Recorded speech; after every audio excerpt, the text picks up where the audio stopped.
भारत के मुख्य न्यायाधीश बी.आर. गवई ने इलाहाबाद हाईकोर्ट में अधिवक्ता चैम्बर और मल्टी लेवल पार्किंग का उद्घाटन किया। इस मौके पर सीएम योगी आदित्यनाथ समेत सुप्रीम कोर्ट के कई न्यायाधीश और केंद्रीय कानून राज्य मंत्री मौजूद रहे।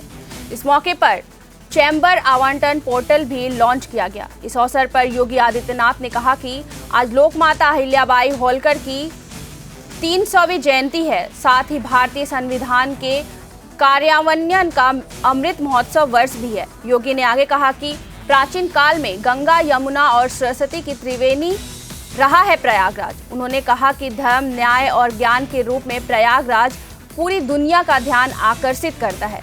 योगी ने मंच पर मौजूद न्यायाधीशों और अन्य अतिथियों का स्वागत किया। मुख्यमंत्री योगी ने सभी का नाम लेकर उनका अभिनंदन भी किया। लोकमाता अहिल्याबाई होलकर जी का आज 300वीं जयंती है और 300वीं जयंती वर्ष के साथ ही यह वर्ष भारत के संविधान को लागू होने का अमृत महोत्सव का वर्ष भी है। भारत रत्न बाबा साहब डॉक्टर भीमराव अंबेडकर जी के नेतृत्व में भारत की संविधान सभा की जिस ड्राफ्टिंग कमेटी ने भारत के संविधान को बनाया था, उस संविधान के प्रति हम सब की प्रतिबद्धता और समर्पण का प्रतीक भारत के विरासत की भूमि उत्तर प्रदेश के अंदर हमारी प्रयागराज की भूमि है। प्राचीन काल से ही यह भूमि मां गंगा, मां यमुना और मां सरस्वती की त्रिवेणी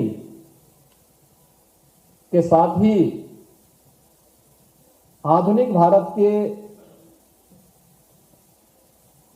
धर्म, ज्ञान और न्याय की भूमि के रूप में भी प्रयागराज देश और दुनिया का ध्यान आकर्षित करता है।